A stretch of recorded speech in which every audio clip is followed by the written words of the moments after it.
Hey everyone, welcome back to the Sports Psych Show. Thanks so much for joining me. Today I'm really excited to welcome sports coaching lecturer Dr Colum Cronin to the show. Colum, great to have you on. Hi Dan, thanks for having me. Very much looking forward to the opportunity to have a chat. Really excited to be speaking with you today. And if you don't mind, to get us started, why don't you tell us a little bit about yourself? So, as well as being a sports psych show listener, a regular listener, Dan, I'm also a senior lecturer at Liverpool John Moores. There, I'm fortunate enough to read, talk, teach sports coaching. It's a wonderful job, a great team there. I think a few of our other lecturers have been on the show. We're doing some good work in sports coaching, sports psychology.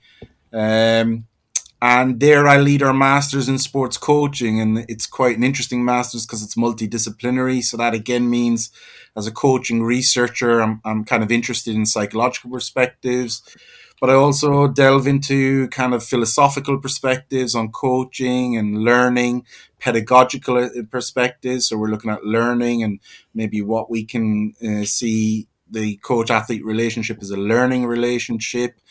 Um, and sociological aspects as well. So we take a multidisciplinary approach, and I think that probably resonates with most coaches out there, that they've got a little bit of knowledge from lots of different areas, and they're trying to use it in the best way to help their athletes. And as a researcher, that's what I'm trying to research really. I hope that kind of gives you a bit of a picture.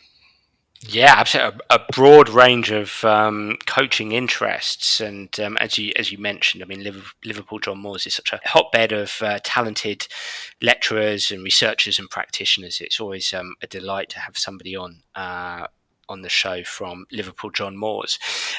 Fascinated to hear a little bit about your sporting background. I mean, you're a sports lecturer now. You're a senior lecturer, as you said. Do you coach? Have you coached historically?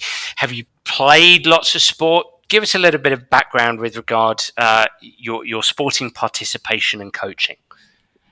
Yeah, I think it's a good question, because sometimes I think people feel that there's a divide between coaching researchers and coaches and sports practitioners or sports researchers, and it's not one that I've seen. So pretty much every researcher I know who's researching coaching is doing so because they've coached and found it difficult and wanted to learn how to do better.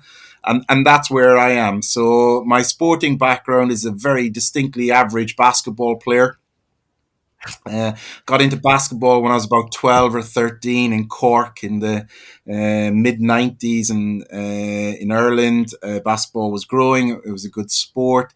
Um, I wish people had told me at the time that there wasn't as much of a call for 5'8" Irish point guards in the NBA as I thought there was at the time as a 12-year-old. I thought that was a big market and I was going to exploit that, and those dreams were dashed, and I was a bit naive to that. But yeah, so I've played basketball as my main sport, but also played hurling, Gaelic football slash soccer at university, all really probably community level. Basketball was the one where I really specialized, and basketball is the sport that I've coached. So, again, a lot in community context. So, primary schools, after school clubs, disability sport, a little bit on performance pathways. So, I've coached basketball in England, and the pathways from community to high performance, there's not as many tiers because the sport is quite a niche sport in terms of performance, although there's quite a lot of participation. Um, so I have coached the kind of regional teams and county teams and things like that. A little bit of adult teams, but mainly in basketball. These days, I'm now coaching my daughter's under sevens football. I've been roped into that. So trying to coach another invasion game where I don't necessarily have the tech tac knowledge, but I know a little bit about creating an appropriate environment. We're trying to keep the girls interested over winter and over lockdown. So these are some of the challenges I'm um, discovering, whereas previously I might have been looking at, okay, how do we develop this 14-year-old to try to get them towards a national under 16 team, for instance. So that's my background in sport. Yeah, I hope that's interesting. I'm not sure it is though. No. I mean, I think as soon as you started talking about your 12-year-old self, thinking about playing NBA basketball. Um, whether you were joking or not, actually, this week we released an episode with Dr. Nate Zinser, who is the psychological coach, as he calls himself, at West Point in New York with the U.S. Army, and we were talking actually in quite a lot of depth about delusion and the usefulness of delusion sometimes, and also mindless optimism as well. So that's what you were engaging in. It was an early form of sort of extreme optimism, maybe even delusion. Column, I love it. I mean, delusion as a mental strategy. You started early with your psychology. Yeah, I'm happy to I'm happy to be the case study for delusion. Uh, um, yeah, it's interesting. The delusion probably came a little bit later. At 12, at 12, I kind of played because my big sister had played a little bit, and we were just playing for fun. And I was probably the same height then as I am now.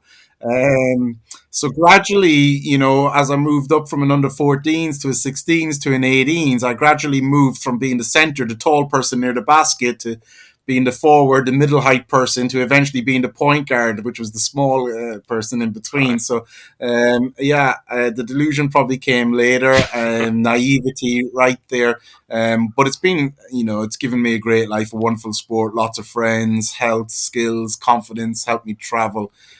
So really, quite happy to be deluded, and maybe there's some of the benefits of delusion. Maybe. Yeah, I'm genuine about this. I do think that from time to time, from a cognitive structuring perspective, sounding like a real sports psychologist there, but I do think there can be space for that. I think there's probably a fine line or some kind of sweet spot between rationality and delusion. But the one thing I'd say about basketball is whenever I watch it, and I'm certainly not an expert in basketball, but I am fascinated with the sport, and I do find it a highly psychological sport. I mean, all sports, I would argue, of course, I would argue, are psychological, but basketball, it's the you've really got to have a capacity as a basketball player, given it's a team invasion sport. That relationship between players and ball and space in a space on a court that is really quite small is enormously challenging. And I find that, from the outside looking in, the demands on the player to retain their sort of activation arousal levels, that intensity, to be able to engage in the game effectively, to engage in visual exploratory behaviors, to keep scanning, to keep that intensity up, to keep in that individual zone of optimal functioning. That just looks so tough to do. It looks really, really mental from the side of the court. Yeah, and the timeouts in between that. So the Mm, arousal level is up and down, the subs in yeah, between that, the counter attack, suddenly you're in a defensive mindset and suddenly you've got to switch it to an offensive mindset. It's really interesting. Just to bring you back to the delusion though, Dan, I think there's a real link there to some of my research. So maybe there's an element of me search in this, that we research what we're interested in, and that mm, at 17, it was pretty obvious that I wasn't going to become a basketball player. I wasn't the best player in the team, on the best player in the city, never mind in the county, the country, or good enough to go to America or Europe. So I was very average at best. And I suppose there's a realization, even for those who are hugely successful at different points in our career, that actually our time might be up here. And yeah, it's quite interesting that, I came to England to study sport at University in Northumbria, because I had that realization myself. Nobody ever sat me down and spelled it out for me. I came to that realization myself when I was watching my teammates get picked for national underage squads and I wasn't at their level, for instance. And is quite interesting then that, again, I had one or two mentors in Newcastle at that early stage mm, that realized I was into basketball and kind of put me on a coaching pathway and said, oh, can you come and help out here? Can you volunteer here? You could do a little bit of intramural. And you think, actually, was there somebody who noticed something in me at that time, took a bit of time to maybe encourage me and maybe showed a bit of a caring attitude that helped me move on from that delusion a little bit. And I'm not sure everybody gets that at that critical moment when they need that, whether that's a transition to retirement or an enforced injury. Are there caring relationships around them to support them when that delusion, those dreams are broken, that reality hits? It's an interesting link there. I think we've got our first new research project already, where we've only been going 10 minutes, but we've got a research project number one. Dan, I like this. Delusion and care. Is there a link? Awesome collaboration, and an awesome segue into what we're going to talk about today, which is caring in sport. And I think for me, just one thing to say, I had a similar experience, although I don't think I had anybody around me who sort of said to me, hey, Dan, come on, this golf malarkey, you're not going to challenge Tiger Woods here. It was just the dawn of realization after I hit too many shots out of bounds and had too many high scores, where I suppose the care was care for myself and my future. But there's also an interesting relationship there with resilience or grittiness. Did I lack resilience or grittiness, or was I just being? It was time to be realistic, basically.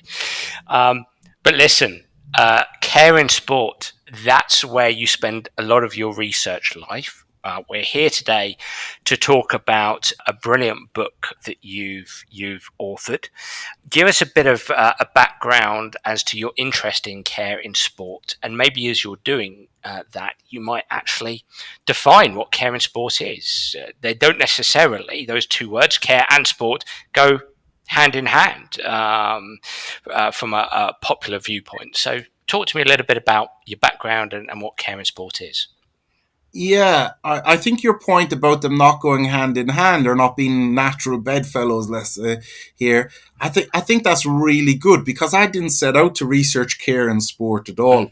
Um, so I was looking, as I said before, to try to move into performance coaching, and I started doing research around that, looking at the coach behaviors of national coaches, national underage coaches, in basketball, but also in other sports. I remember going and watching swimming coaches and looking at how they provided feedback and things like that for my master's degree. And I was trying to carry that on. And for my PhD, I wanted to work with some athletics coaches and some basketball coaches, the team sport versus individual sport. What could we learn from one? And I really and these were all international coaches. They were all coaches who'd been to European Championships, World Championships, Olympics. And I really wanted to indulge myself and give myself kind of 2 or 3 years of regularly having chats with these people and see what I could learn and develop as a coach. And I was convinced I was going to learn about periodization from the athletics coaches. I mean, I thought these guys it'll be periodization, it'll be sets, reps, intensities. I'm going to learn loads about periodization, and I might be able to use some of that in my basketball coaching. And as I said, I spoke to a basketball coach as well, a national basketball coach at the time. And I thought, right, I'm going to learn some great, set plays. I'm going to learn some tactics from this national league coach. What I found is spending time with them over kind of 2 or 3 years in coffee shop conversations and stuff like that, they very rarely talk to me about periodization, and they didn't tell me anything about basketball tactics. They always ended up, and actually, they ended up pretty quickly, within kind of 5-10 minutes of meeting them. They ended up talking about people. They ended up talking about, Joey's a nightmare. We're trying our best with him. This is what he's struggling with. This is what we got to do. Or Jane's doing fantastic. And they ended up talking about people. And it took me a long time to realize this, because I kept going back and saying, okay, now, right, that was just my first interview with them. I'll go back, and next time they'll tell me about the periodization. Next time they'll tell me about the physical training and the gym and the weightlifting, and they'll tell me all about the secrets that I can use to become a better coach myself. But they kept on talking about people. Often they were different athletes, or often the athletes were, 6 months further along, or an athlete who was struggling with something was now thriving and had come out of a difficult cycle. They ended up telling me stories about athletes, and it took me about 2.5, 3 years to realize that actually what they were telling me was really showing me that they cared for these athletes, and that given the time, They would tell me about their athletes. They would tell me how they were struggling. They would tell me what they were going to do with them. And I use the word with them alongside how they were working with the athletes to overcome challenges. And then they would tell me if it worked and if it didn't. Ultimately, they were telling me about how they were caring for athletes. And it dawned on me then, and this was with the help of my supervisor, who's a co-author on the book, Professor Kathleen Armour, who's a wonderful person, wonderful influence on my research and my career. But with Kathy's help, we realized that actually they weren't telling us about care as if that is separate to coaching. I think I went into that project thinking the coaching was the periodization and the tactics, and the care was separate. What I realized from that is that actually the care that they were telling me was the coaching. Mm. It's not something separate to the coaching, and I always kind of had assumed it was. I think back to my early coach development stuff, coach education. You go on your level 1 and you do your coaching, and then there's a workshop which is on duty of care. And that might happen like on a Wednesday night in a classroom, but the real coaching happened on a Saturday out on a football pitch or in a basketball court or on a badminton court. So the coaching was here, and care was something separate. It was only when I realized 2 or 3 years of talking to these people, actually, coaching is caring. The two aren't separate. I don't know, Dan, does that make any sense? Does that explain how I fell into it? Absolutely, absolutely. There must have been, therefore, some things that these coaches said to you that sparked a real interest, therefore, to go and investigate caring further. Yes, caring. Okay, you got to learn that caring is synonymous with coaching, but from there, it must have really sparked an interest in terms of, okay, I really want to look into this more. I'm going to leave the periodization behind me, and I really want to delve deeper into this. Is that very much the case? It became a passion of yours. That's it. It came from the coaches' stories first, and I might share a couple of them with Please. you. Yeah, We love a coaching story, don't we? we But do. there was a coach, an athletics coach, very experienced athletics coach, and one night she opened up to me about an athlete who she had stopped coaching quite a few years before, but that athlete had really struggled with diet and with eating. Um, One of the other athletes in the squad had realized this and had mentioned it to her, and actually, she opened this up and she realized that, hang on, what does this athlete need? Do they really need periodization? Do they need more sets and rest? Do they need to go and talk to a GP? Do they need to go and talk to a medical profession? Mm. And she argued that that was probably one of her most powerful coaching interventions, was recognizing the limits of her own ability to care and to meet the needs of the athlete and calling on somebody. There was another coach, as I said, basketball coach working inner city, tough kids with tough backgrounds. And, the coach opened up to me about, actually, what, on a Thursday night after training, I'm not getting home for an hour and a half, because I'm having conversations with parents, I'm having conversations with mentors, I'm getting emails, so and so struggling at school, can you have a word? And the coach was saying, actually, you know what? Again, what do my athletes need from me? Yes, they need X's and O's. Yes, they need challenge, but I also need to be a mentor for them. So these are just some of the conversations that they were in, stories where they were telling me. I was thinking, hang on, there's a lot more to this. Up until that point, I had only looked at coaching as what happened on the pitch or what Mm. happened on the field of play. Mm. And I think I did that because I've been reading a lot of coach observation research, kind of Arizona State observation instrument where you analyze and record how a coach behaves on a pitch. But coaches aren't just coaches on the pitch. They're coaches when they get home. They're coaches when they're reading the athletes' training diaries on a Sunday night, for instance. And that's where they realize this person needs a bit of help. So I realized that there was a lot more to coaching off the field of play. There was a lot more around relationships. These stories were prompting me to think about care. And it's at that point I then went to the literature and said, okay, well, what is care from the literature? What are different forms of care? So it's the stories that led me to that, really. So, what is care? in the literature? What forms does the literature suggest that care takes?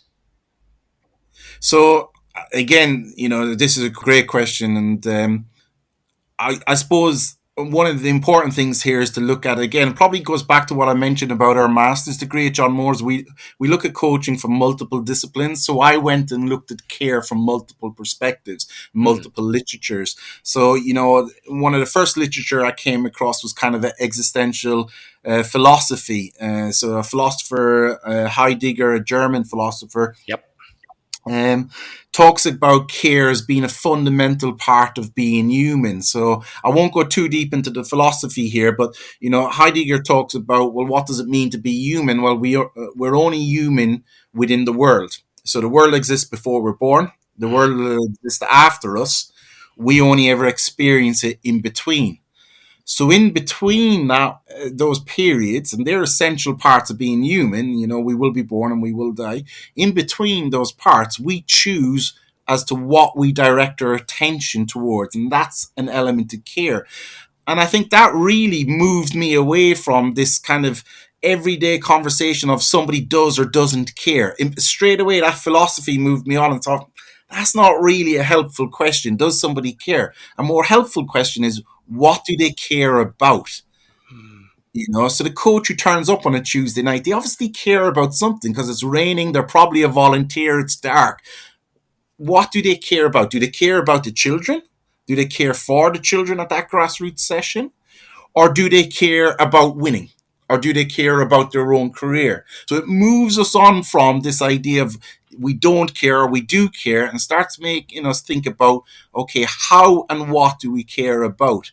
That then brought me to legal literature. So there's a researcher, again, an old basketball coach, actually, Neil Partington. Neil is got a law background. So he says, well, legally, care is in England, this is, it might not translate to other jurisdictions, but in England, coaches have a legal duty of care, which means that they've got to take reasonable steps to prevent harm to people who are reasonably likely to be in their environment. It's called a neighbor principle. You got to look after your neighbors. And as a coach, if you take on that responsibility of coach, you're taking it on because you've got some sort of expertise. So you've got the duty that comes with that expertise. And you might exercise that by, I don't know, doing a risk assessment, checking the pitch or the court or the track for objects that might cause injury, doing an appropriate warm up. So we've got a legal duty of care. We've got an existential kind of concern. What are we interested in? Form of care. But when I thought about the legal duty, I thought, well, hang on a minute. Not harming is not necessarily the same as caring for me and my so there's lots of people not harming me right now, but that doesn't mean they care for me or they care about me. And right now I'm not harming lots of people. I might be boring people, but I'm not harming them so much. But again, that's not the same as caring. So we've got a legal perspective which is focused around not harming. We've got a philosophy perspective which is focused on kind of what are you interested in. And then I kind of came across a feminist sociological perspective which really talked about a relationship, an ethic of care, a kind of a moral approach to relationships, which is more than not harming, it's actually meeting people's needs. And that's the ethic of care that I noticed in my basketball coach and my athletics coaches, that they were looking at what do these athletes needs and they were trying their best to meet those needs. And for me, that was interesting. They were still interested in, the sport, and they were interested in winning. These were, really successful coaches. So they were definitely interested in winning. But they also had this ethic of meeting the needs of people. And it's a trite phrase that we throw out there. The role of the coach is to meet the needs of the athletes. I'm not sure we've ever really unpicked how we go about meeting the needs of the athletes. And that's what the care literature, I think, can help us do. So, from your research, from your reading, has this lent you towards your own viewpoint of care? Is that multidimensional? Does that skirt across all three interpretations? Is it that latter interpretation that you lean towards? Yeah. What's your preference or your bias here? So it's a great question again. And I think um, one of the things we know about coaching is that we know that coaching is a social process. So we know it depends on people. Mm. And again, if we go back to Heidegger, people exist in the world. People don't exist separate to the world. So the world and the people are connected. So depending on what world I'm coaching in and who I'm coaching will have Right. an influence on how I coach. So there may be some environments where actually, you know what, the legal duty not harming individuals is really the priority in terms of care, and it may even be the limit, that the aim here is just not to harm people. We don't need to develop a relationship with them. We're, you know, I'm thinking here of for example, an introductory swimming session, for instance. We might be Yes. doing a one-off session. We're not going to know or develop a long-term relationship. But actually, you know what? Health and safety is pretty important in this environment. We don't want people slipping on the side of the pool.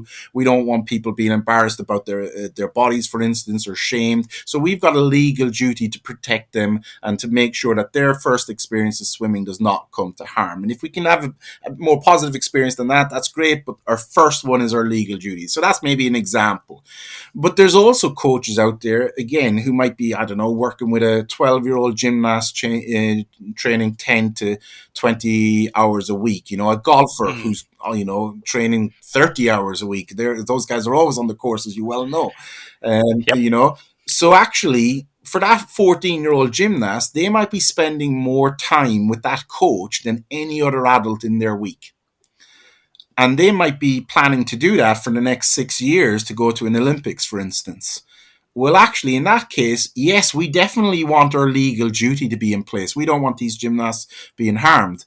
But we also think that maybe that athlete needs to have a caring relationship with their coach, where their coach looks at the long term needs of that athlete and make sure their coaches and supports that long-term development of that athlete, including their sporting development, by the way. Okay, so this isn't separate to sport; it's long. So in that instance, we need an ethic of care, a caring relationship. In the other one, maybe we need just the legal duty approach to care.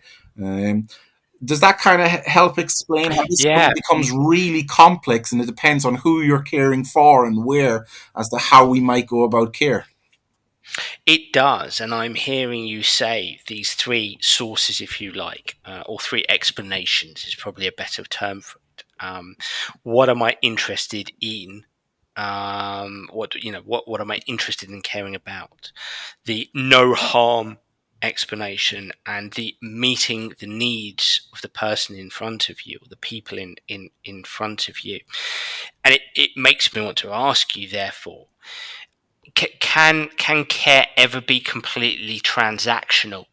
If we think about, and this might come under the first heading of interest, I suppose historically, many coaches at the adult elite level would suggest that ultimately they're there for results, they're there for outcomes, and it lends itself towards transactional. Could that extreme viewpoint still come under the rubric of care? I think from a kind of existential perspective, you know, I'm interested in winning this tournament. It's going to develop my CV. It's been a dream.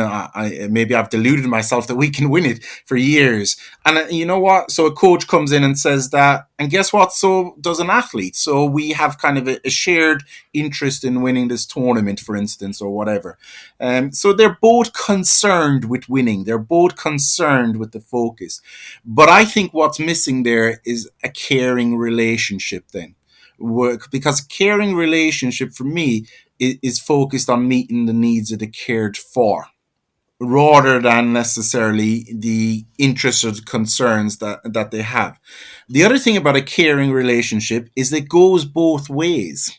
So there's two parties to this as well. So, a coach needs to look at those needs and needs to invest time and think, okay, what does this athlete need? But an athlete also contributes to that process. So in your example, we might have a consultant fly in for a few weeks for a tournament or a couple of sessions or whatever. We're not really interested in each other. We're not really committing to each other. We're not really having much dialogue. We're focused on a shared goal of trying to win something. So yeah, that's fine. We're concerned. Is that the same as a caring relationship or an ethic of care where there's commitment, there's dialogue, and both parties are committing to each other and committing to not necessarily always the same, I don't think. But of course, these three can also happen alongside each other. So we can also meet our legal duty to make sure people are safe while trying to win the tournament, while also trying to have a coherent relationship if the situation requires that. Not all situations do, but maybe there are situations out there. Again, I go back to my 14-year-old gymnast who wants to go to the Olympics in 6 years' time, for instance.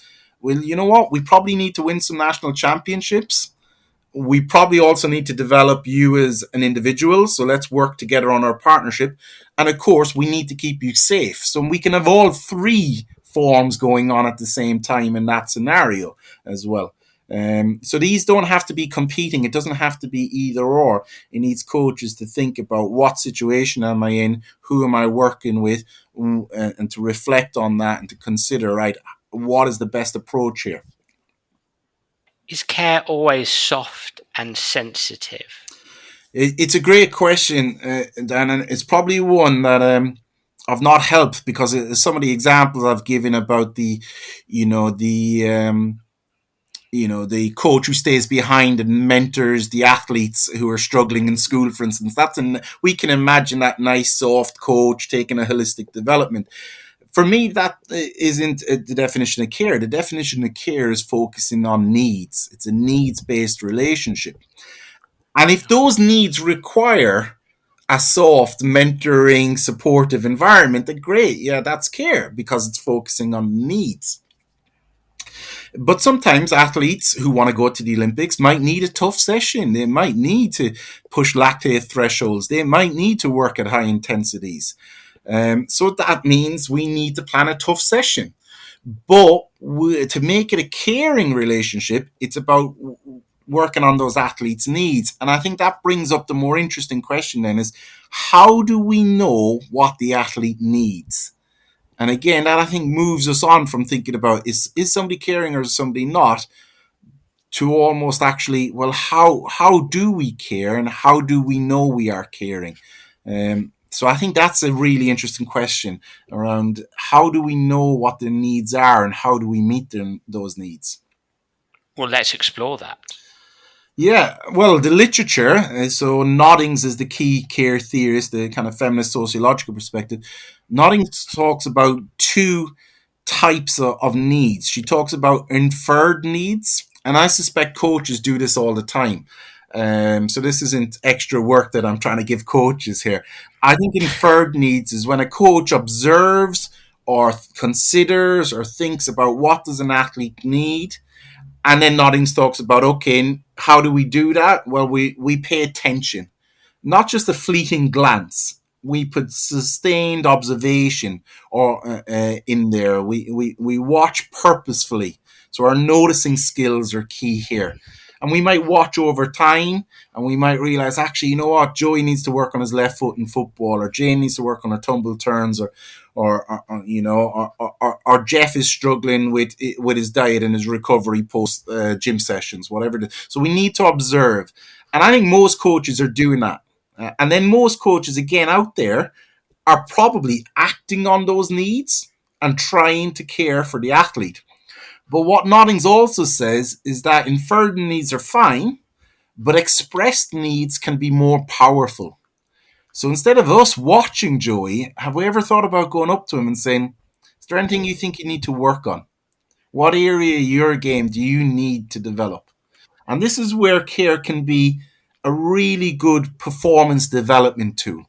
So this isn't just a nice holistic doing the right thing. This could be a way for us to spend time and listen to somebody and have dialogue and actively listen to somebody so that we hear actually what are they struggling with? How did it feel when you shot that basket? How did you feel after that game? What did you see when you were coming out of that timeout? How did your body feel? Because we can't know that. The athlete only knows that.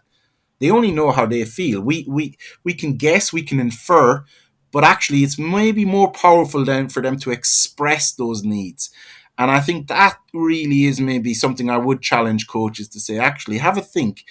You might know the needs of your athletes, but is that based on your inferences or is that based on their expressed needs?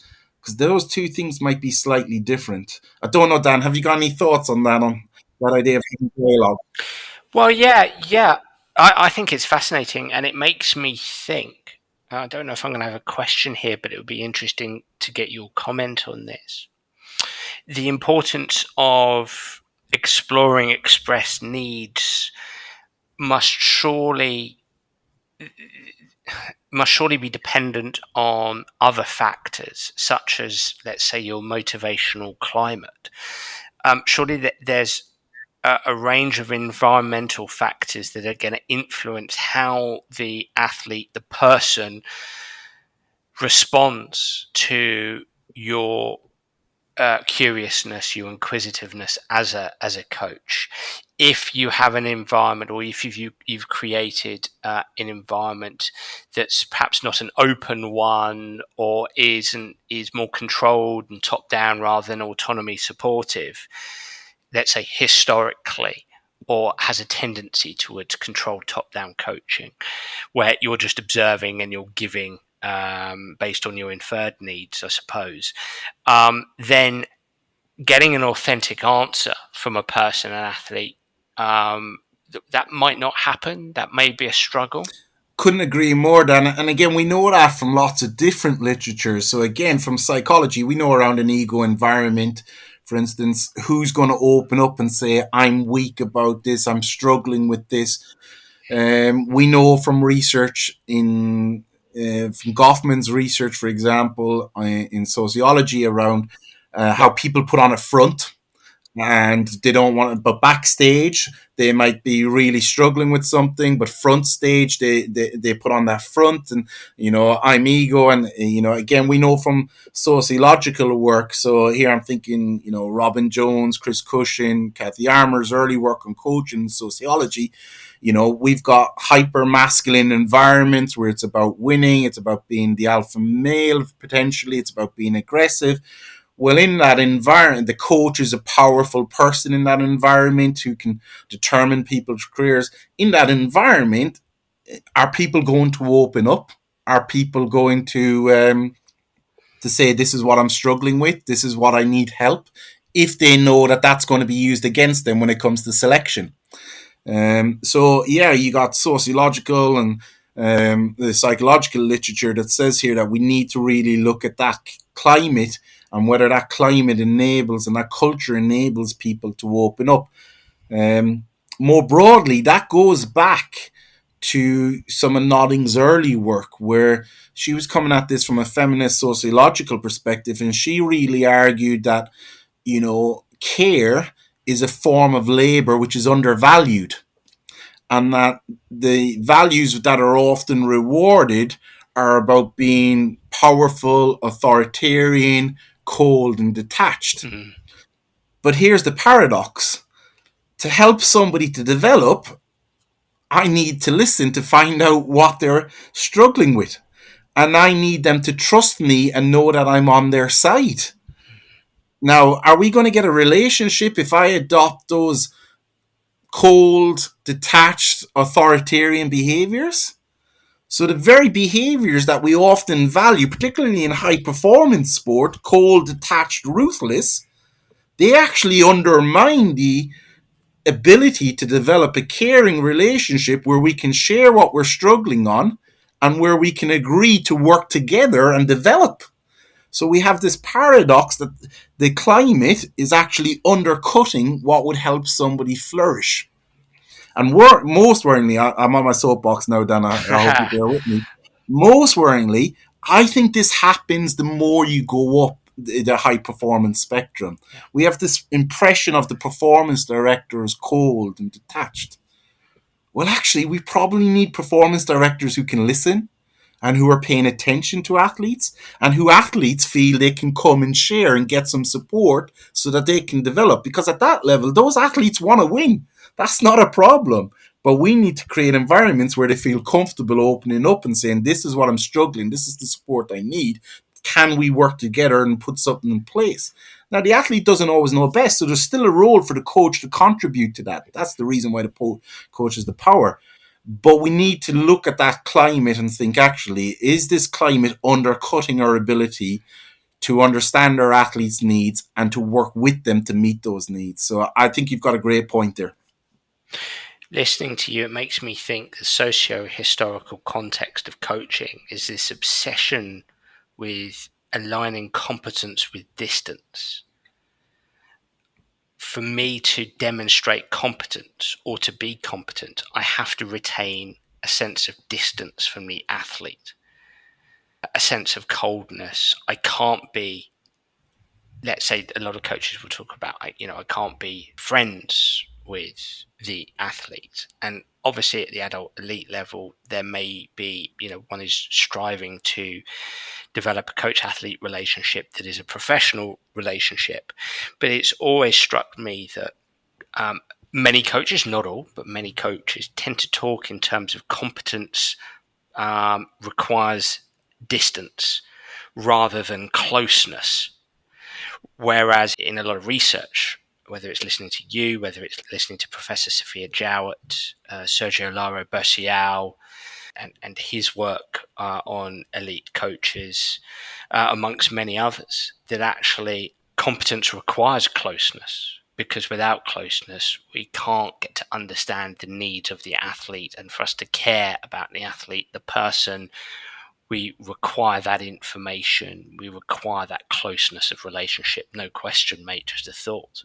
Yeah, listen, I'm right there with you. And two of the people there you mentioned, and Sergio and Professor Sophia Jowett, I mean, they're heroes to me. Sergio as a basketball coach for a start, just as Yes. a coach, was Yes.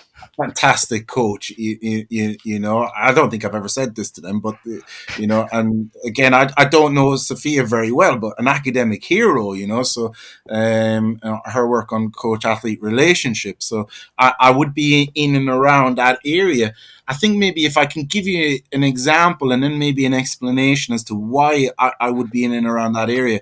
If we go back to our example of, what, to win, sometimes we have got to work hard, and sometimes we've got to push ourselves, and sometimes we need to challenge. But I'd much rather have that difficult session, that really going to the well session. I'd rather have it with athletes who've consented to it, Mm-hmm. who are not doing it just because I've planned it, but who are doing it and understand why we're doing it, who agree that it's what they need, who've expressed that they want to improve their lactate threshold, for instance, and they understand why we're going to do that. So we're still going to do the session, but we're going to do it within a web of care. And there's a coach who understands, there's an athlete who understands, there might even be a physio involved or a medical team or a sports science team who are all around that tough session, who are all working towards, we need to develop our lactate threshold, for example, but we're going to do it together in a supportive manner, as opposed to a coach who comes in and says, we're going to do this session because I say so. And now those sessions might look the exact same, but one, the athlete is a part of a web of care, and it's a needs-based session based on dialogue, understanding where the athlete's voice was considered.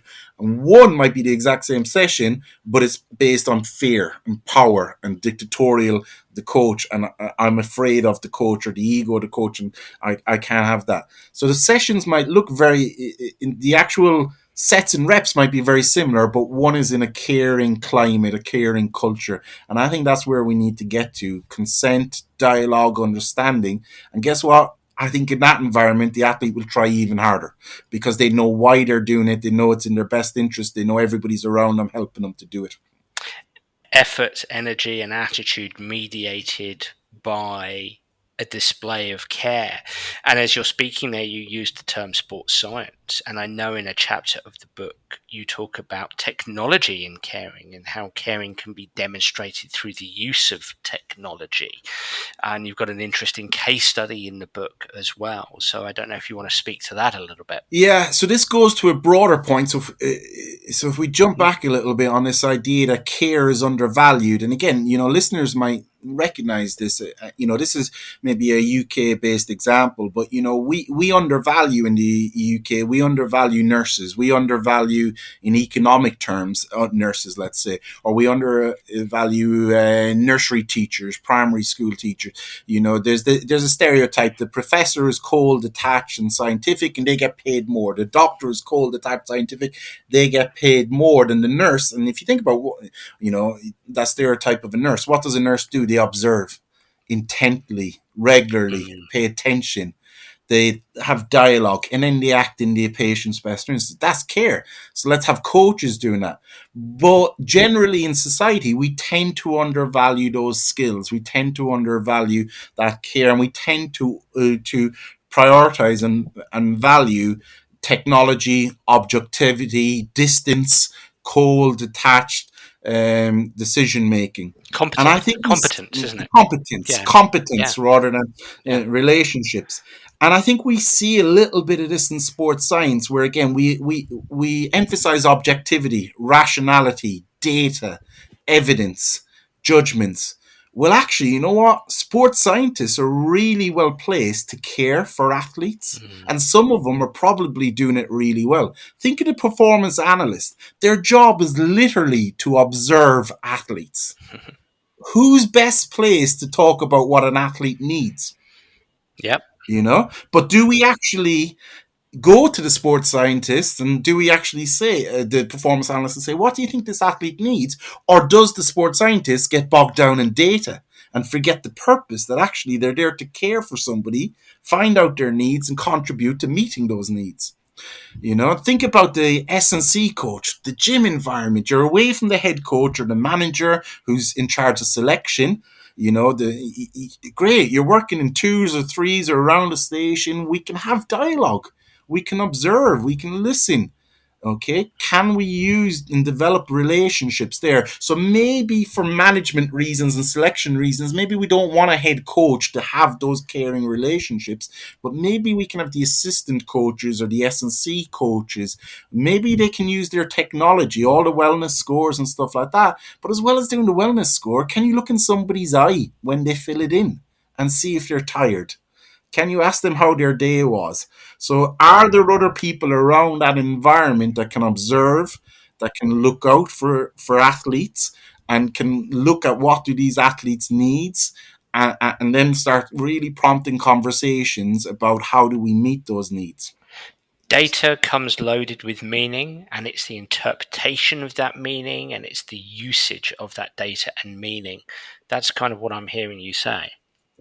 That's it. Can we use that data within an ethic of care? Yeah. So that the sports scientist's primary role is to contribute to caring for athletes and their sporting development and their development as people. And data is a means to that end, not an end in itself. Which is a shift, a subtle and an unsubtle shift away from data for performance. It's data for caring, but then when you engage in data in that manner, when you care, you subsequently can improve learning and performance as a consequence of that relationship between caring and data.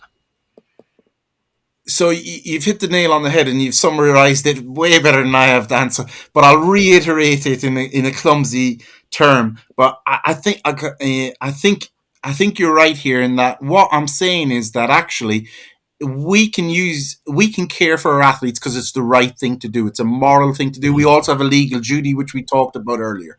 And as I said, I think people are interested in caring for athletes. That's why they're out there on a Tuesday night in the rain for very little money, and they're doing it because they're interested. And so they're interested. They've got a legal duty and a moral duty. But also, if we think about caring as understanding the needs of our athletes and then acting with them to meet those needs, because it is a relationship, then actually it's not just the moral thing to do, it's the thing that will help them flourish. So maybe it's observing that somebody needs more of a challenge. Maybe it's observing that somebody needs less of a challenge. But it's taking that time to observe, to have dialogue, and to work with them to meet their needs will actually help them flourish. Can I put a caveat on all of this, Dan? Please. So I'm keen to put a caveat on all of this.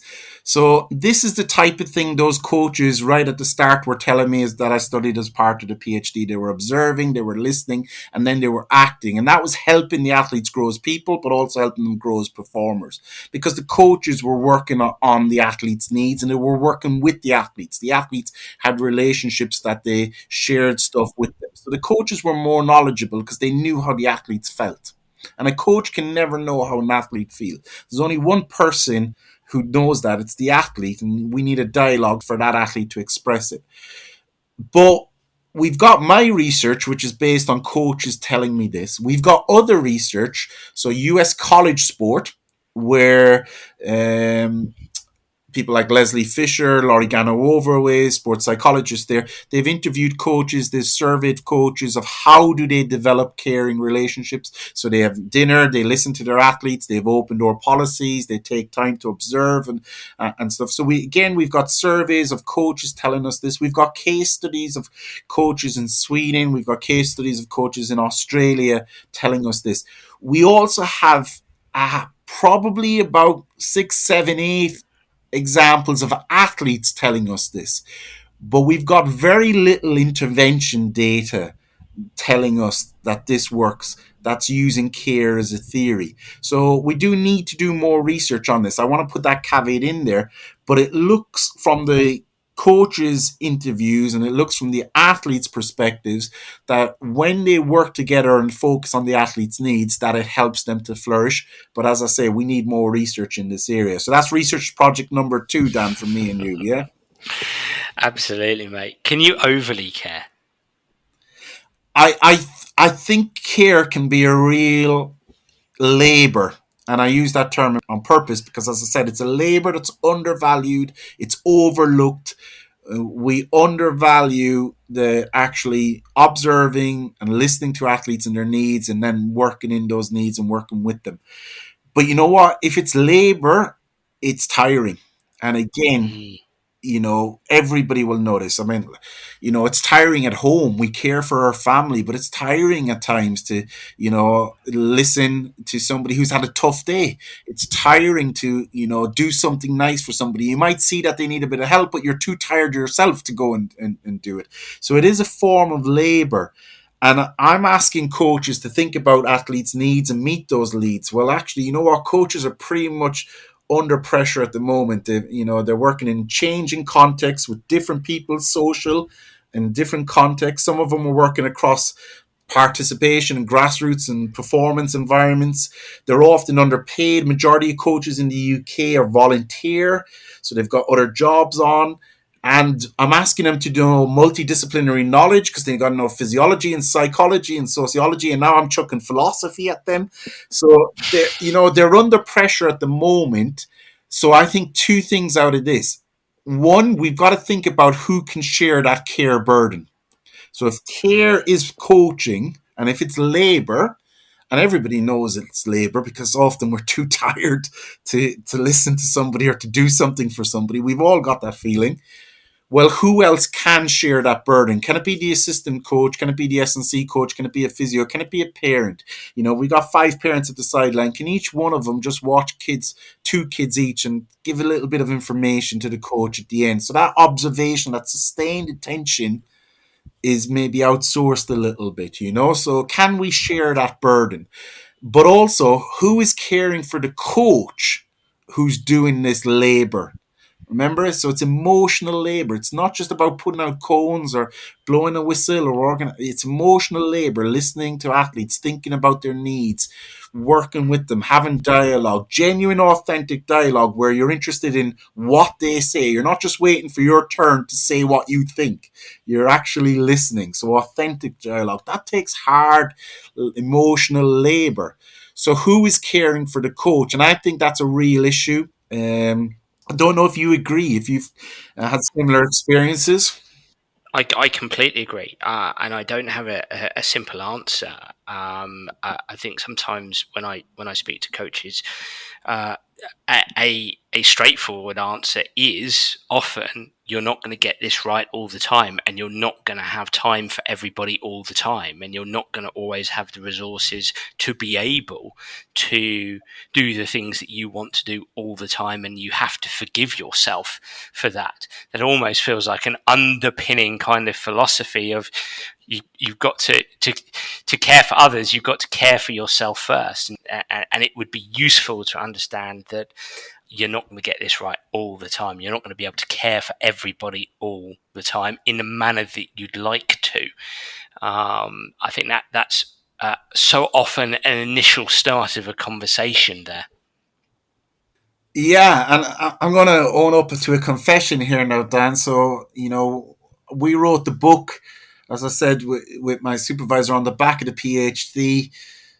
I remember being at 2 and 3 o'clock in the morning writing the book. We had a young child as well in the house, and we weren't sleeping. And I remember writing care chapters while not taking self care myself. And Yeah. what we all know probably what we should be doing. We should be getting 8 hours sleep. We should be drinking water. We should be exercising.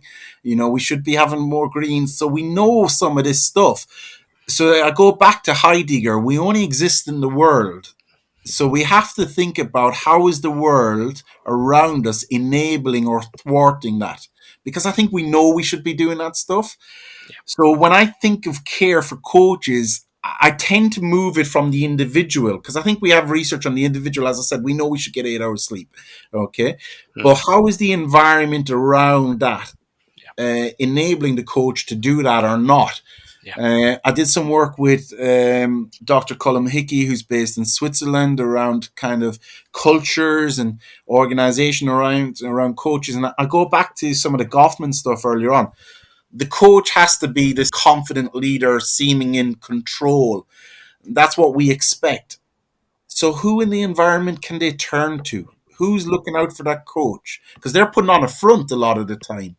So we've got to look at our organization and people around that coach to think, right, who can that coach go to? Who's observing that coach? Who's checking in on a Monday morning they've had enough sleep before they go into a debrief about the weekend's game? Because if they've not had enough sleep, that debrief isn't going to be the best. It's probably going to be grumpy and cranky and overly critical of some things. So we do need to think about who is around the coach and in that environment caring for the coach. And again, maybe that's a role of an assistant coach. The role of the assistant coach has been under research. We really don't know too much about it. Research project number 3, Dan. Can assistant coaches care for coaches? You're giving me a lot of work here, Colum. So I'm going to try and care for myself here, mate. I'm trying to outsource it, Ben. Just a couple more things I want to say here in terms of, I'm going to dwell on that word competence.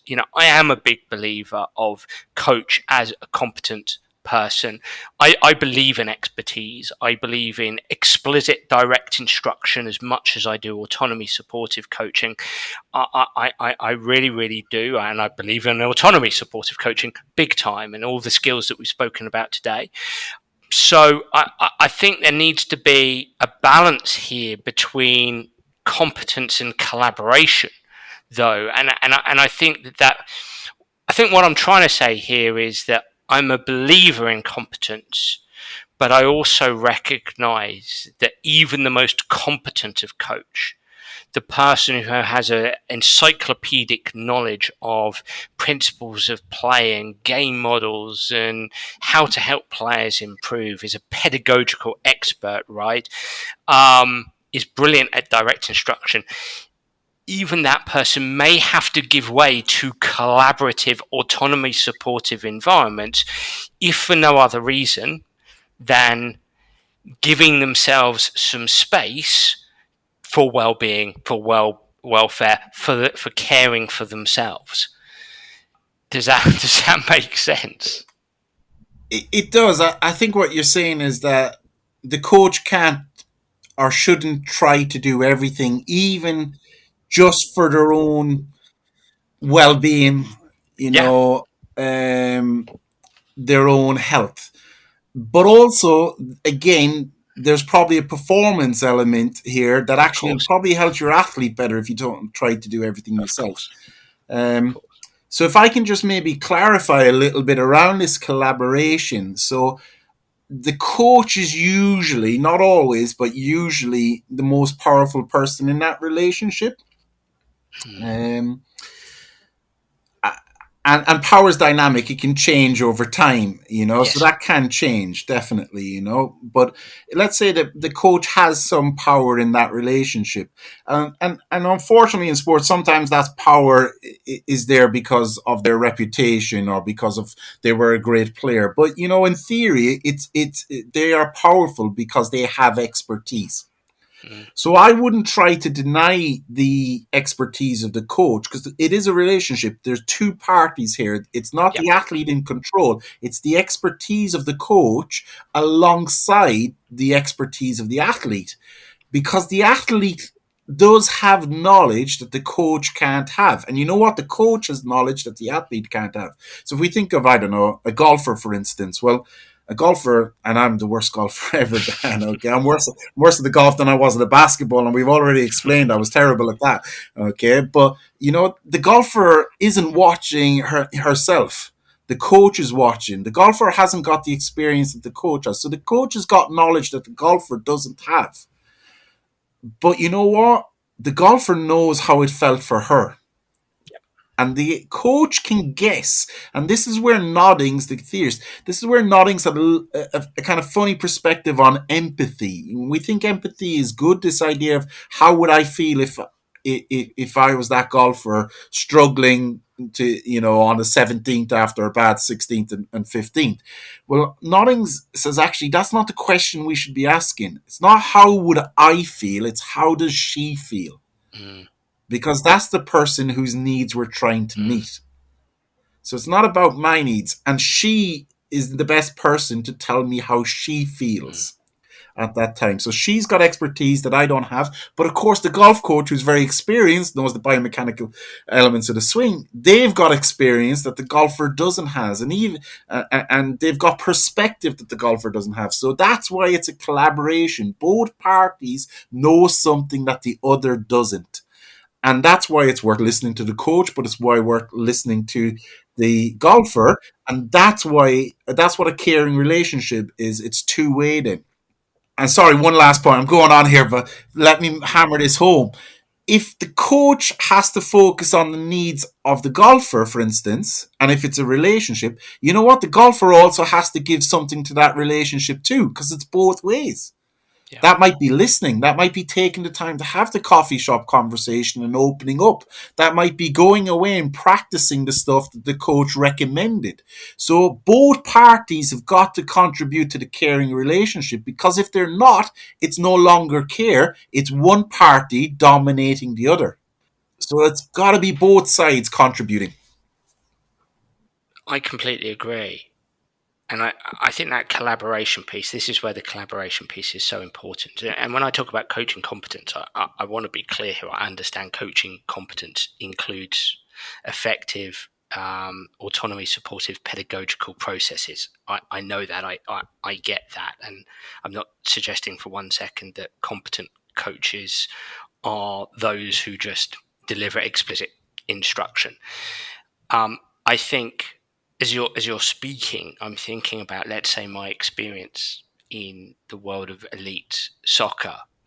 I do sometimes wonder if coaches, managers, if you like, head coaches, will spend sort of 15, 18 hours a day at the club, often locked away in their office, exploring tactical methodologies and rarefied game models from principles of play, when so much of their work can be done collaboratively that may minimize or may enable them to optimize their time at the club so they're there for 12 hours rather than 18 hours. That this collaboration is something that often coaches are fearful of doing because they feel that they're losing face in front of the player, that they feel that they're diminishing their competence. But actually, there's a different way to show competence, and that's competence within that collaboration piece that you're talking about. But it also helps with their welfare, their well-being, their care for themselves, because they get home earlier and they have dinner with their family. And I think at the moment there's too many voices, certainly at the adult elite level, who are saying, well, we can't do that because we've got to be here 18 hours a day because I need to have the competence around the tactical piece here.